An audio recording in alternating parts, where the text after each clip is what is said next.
నమస్తే అండి. నా పేరు భారతి. నేను బెంగుళూరు నుంచి వచ్చినాను. సార్ దగ్గర 8 ఏళ్ళుగా నేను ట్రీట్మెంట్ తీసుకున్నాను. మోకాళ్ళకు, నడుముకు, మెడకు ఇదంతా కూడా. సార్‌ని కలవక ముందు చాలా బాధపడ్డాను. కానీ సార్‌ని కలిసిన తర్వాత ఇప్పుడు నాకు చాలా మటుకు క్యూర్ అయిపోయింది. ఇప్పుడు మోకాళ్ళ నొప్పి అనేది లేదు. లైట్‌గా నడుము నొప్పి ఉంది. కాకపోతే నా వయసు కూడా 78 సంవత్సరాలు.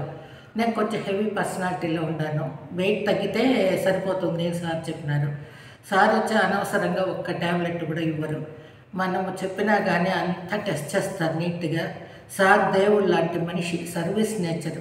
ఆయన నిండు నూరేళ్ళు బాగుండాలని నేను కోరుకుంటాను. ఎంతోమందికి సర్వీస్ నేచర్‌తో ఆయన చేస్తారు కానీ డబ్బుని ఆయన గమనించే మనిషి కాదు. అటువంటి డాక్టర్ దొరకడం మన అదృష్టం. నేను బెంగుళూరు నుంచి ఎన్నిసార్లు వస్తాను తిరుపతికి సార్ కోసరం. ఇంకా ఇక్కడ చూసుకున్నంత తృప్తిగా నాకు ఎక్కడా ఉండదు. అర్ధరాత్రి ఫోన్ చేస్తే కూడా సార్ ఫోన్ లిఫ్ట్ చేసి, అమ్మ ఏం నీకు ప్రాబ్లం అనేసి అడుగుతారు. వెంటనే అమ్మ వీలైతే వస్తావో ఒకసారి తిరుపతికి అంటారు. సార్ చెప్పిందే చాలనేసి నేను వచ్చి ట్రీట్మెంట్ తీసుకుంటా ఉన్నాను. ఎవరికన్నా ఇట్లా ఉంటే కూడా వచ్చి సార్ దగ్గర చూపించుకోండి.